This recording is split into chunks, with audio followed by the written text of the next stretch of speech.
Hola, ¿qué tal a todos? En este módulo vamos a desarrollar la unidad 8 con respecto a la restricción a la capacidad de las personas y lo que tenga que ver con salud mental y derechos humanos. Vamos a ver que esto es una novedad para el código, ya que la Argentina ha sancionado la ley de salud mental y se ha adherido a la Convención sobre los Derechos de las Personas con Discapacidad. Por ende, con la reforma del Código Civil y Comercial, vamos a hablar de que la restricción al ejercicio de la capacidad se rige por las siguientes reglas. Va a ser presumida siempre, o sea, la capacidad hoy en día es la regla y solamente va a estar limitada excepcionalmente siempre y cuando sea en beneficio de la persona.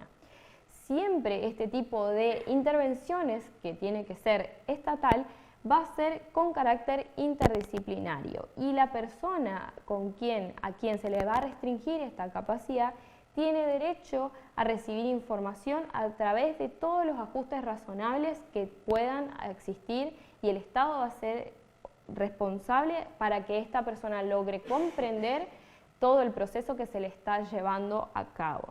Esta persona también va a tener derecho a participar en este proceso judicial y este proceso tiene que priorizar las alternativas terapéuticas menos restrictivas de sus derechos y libertades. Vamos a ver que esta restricción va a ser para determinados actos de una persona mayor de 13 años que padece una adicción o una alteración mental permanente o prolongada de suficiente gravedad, siempre que estime que el ejercicio de su plena capacidad pueda resultar un daño a su persona o a sus bienes. Visualizamos acá, ¿no?, que esta restricción a la capacidad ya va a ser para determinados actos, no es para toda su vida, como antes era el Instituto de la Insanía, instituto que se ha dejado de lado con la reforma del Código Civil y Comercial, por lo que hoy se habla de restringir la capacidad para determinados actos.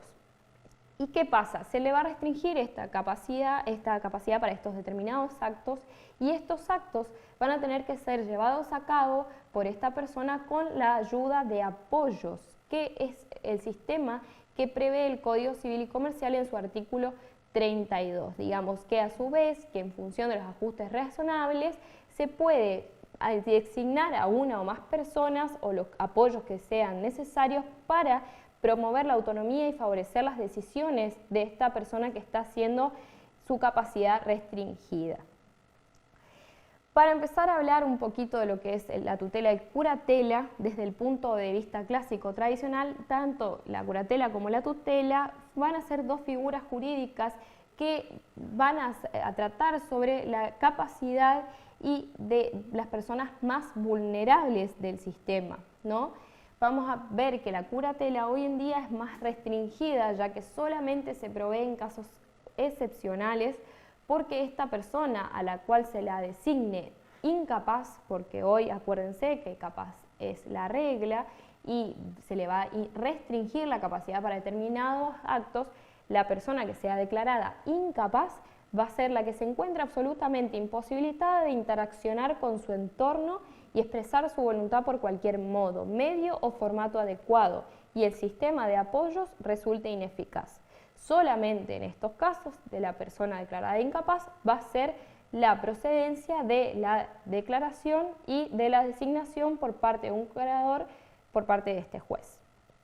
A su vez tenemos el otro instituto, que es la tutela, que va a ser aquella que esté destinada a brindar protección a personas y bienes de un niño, niña o adolescente que no ha alcanzado la plenitud de su capacidad civil cuando no haya persona que ejerza la responsabilidad parental.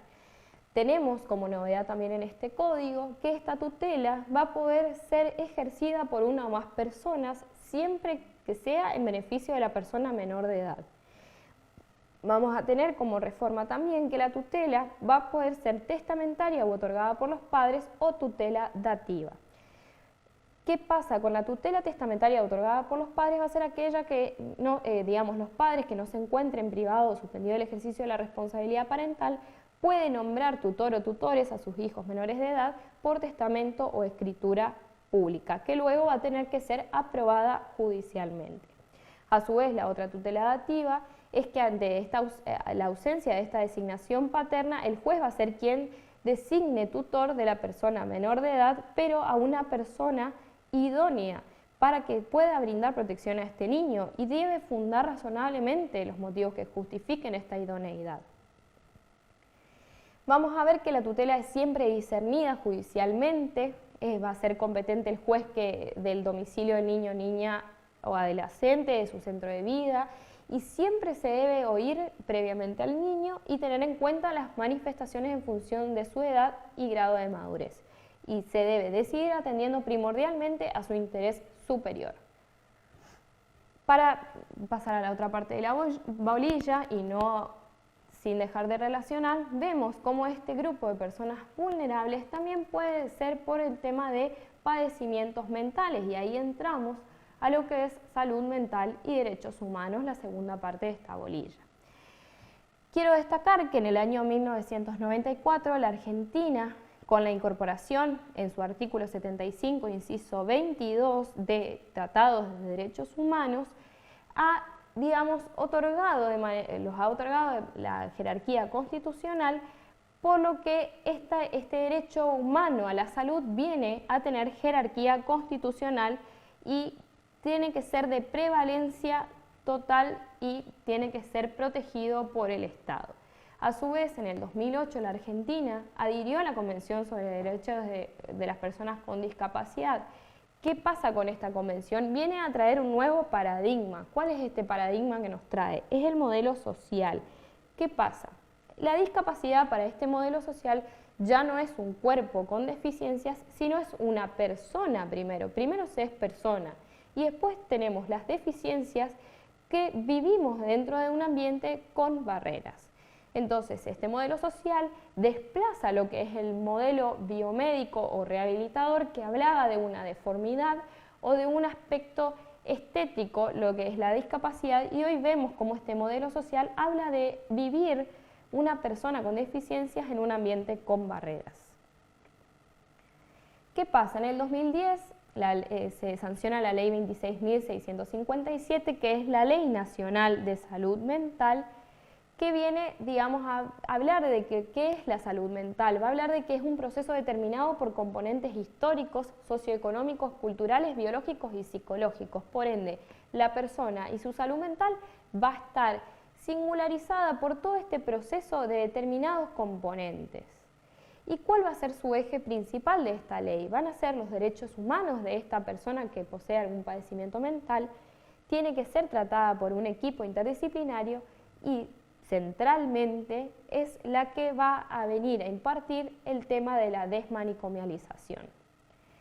¿Qué habla esta ley? Habla de que esta persona con padecimiento mental tiene que ser considerada sujeto de derechos, donde debe ser respetado su poder de decisión, su vida privada y la libertad de comunicación.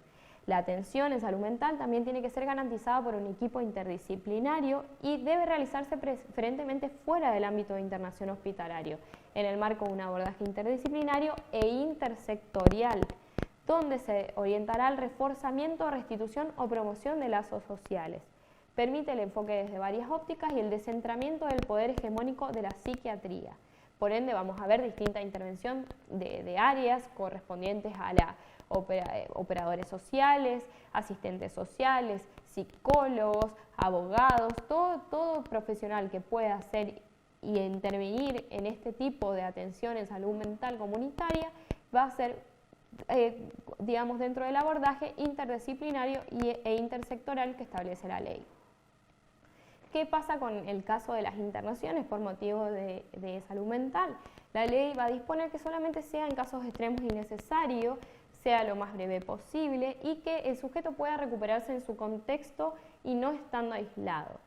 También, como parte importante, habla de que las adicciones tienen que ser abordadas como parte integrante de las políticas de salud mental, porque se habla de una perspectiva de salud integral, porque la persona es todo en un sí atravesado por distintos componentes y las adicciones son una de ellas, por ende van a alterar a su salud mental, por lo tanto debe esta persona estar protegida con los derechos y garantías que viene a establecer esta ley de salud mental, ya que va a estar el eje puesto en la singularidad en el sujeto más allá del tipo de adicción que padezca. vamos a ver que hay, digamos, esta ley viene como a seguir la teoría de reducción de daños y va a hablar de lo que es internación como un recurso terapéutico de carácter restrictivo y solamente va a poder llevarse a cabo cuando aporte mayores beneficios terapéuticos que las demás intervenciones. Debe ser lo más breve posible y ningún caso puede ser indicada o prolongada para resolver problemáticas sociales o de vivienda. Tiene la internación involuntaria, además, va a ser un recurso terapéutico excepcional y solamente bajo criterio del equipo de salud que diga que existe una situación de riesgo cierto e inminente para esa persona o para terceros, donde debe seguir determinados requisitos como los vemos acá. ¿Y qué entiende la ley por este riesgo cierto e inminente? Habla de una contingencia o proximidad de un daño que ya es conocido como verdadero, seguro e indubitable, que amenace o cause perjuicio a la vida o integridad física de la persona o de terceros.